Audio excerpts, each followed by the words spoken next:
Good day.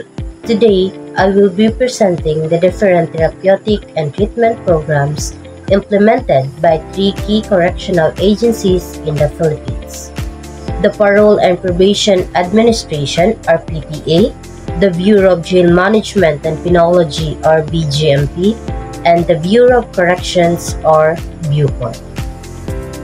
These programs are designed to support the rehabilitation and reintegration of offenders into society.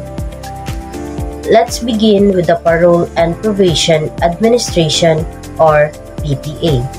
This agency is responsible for community-based corrections.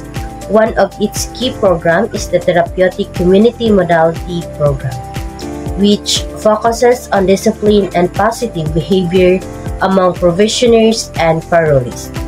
The PPA also provides counseling, values formation, and livelihood or skills training programs.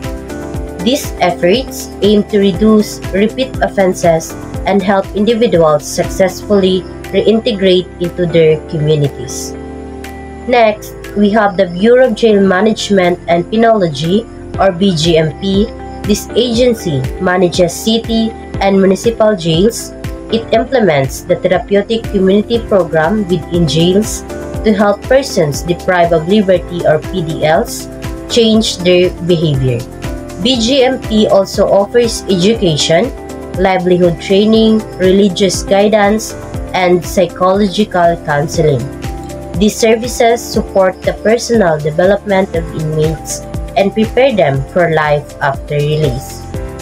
Now, let's move on to the Bureau of Corrections or BUCOR. BUCOR manages national penitentiaries.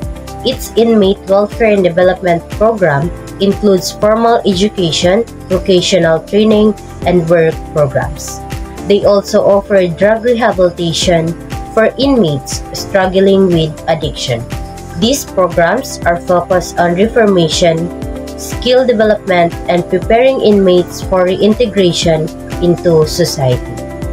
To conclude, the PPA, BJMP, and BUCOR each play a critical role in the rehabilitation process of offenders.